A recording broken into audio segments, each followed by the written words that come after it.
let's start our live selling. Let's start. Okay. Paano ba ang tamang pagla-live selling? Ang kailangan natin gawin always is we have to be honest. Kailangan sabihin natin dun sa mga viewers natin if merong mga flaws, if merong mga signs of usage, ganyan. So, katulad, halimbawa nito, wala naman ito, perfect siya, Tito Boy. Perfect po ito. Pakimine, hindi pa yata ito na mamine, okay? Nag-live selling ako kahapon, mga 5 hours, Tito Boy. So, 5 hours? 5 hours. Straight? I took like a 30-minute break. Okay, and then game na ulit. Alright. So when you're doing live selling, we have to show them everything. So this is my kodigo. Meron akong kodigo, nakalagay lahat dyan. I have a code. And then nakalagay, Chanel Jumbo Double Flap, gold, bronze color, lambskin, matte gold, gold hardware. Tapos katulad yan, walang card.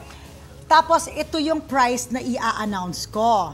Okay. Yan. Tapos, hindi natin pwedeng sabihin ng price? It's 325,000 pesos. Oh, 325. Kasi ang tanong ko, halimbawa, pag nag-mine, halimbawa, yes. How do you know kung sino ang una? Dun sa Okay. Dun sa unang version ko ng live selling, I was doing that, tapos nag-aaway-away sila, Tito Boy, na nauna ko, ganito, ganito. So ngayon, at saka minsan, may mga nagmamine, tapos hindi naman sila talaga bumibili. So, sila yung mga joy miners. So ngayon, ang ginagawa ko, nagpapatext na po ako. You have to Viber or WhatsApp the certain number that I give. Okay. That way also, iwas sa mga scammers. Alright. Para isa lang yung number, doon na sila nag-text, wag na sila maniwala because ang dami nagsasabi sa akin, may mga nagpa-Gcash sa akin, ganito, ganito, na ganyan sila. So katulad yan, this one has a ballpen mark inside.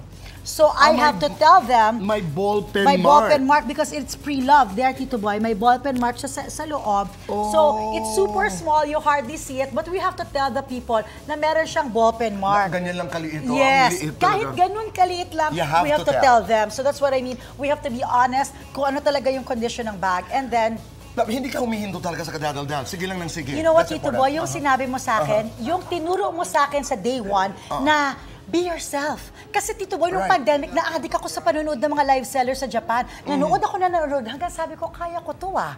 And then, lahat ng mga tinuro mo sa akin, so para lang ako nag-update ulit, Tito Boy. Para lang ako nag-update, mag-isa lang din ako, tapos whatever, free-flowing, be myself. So,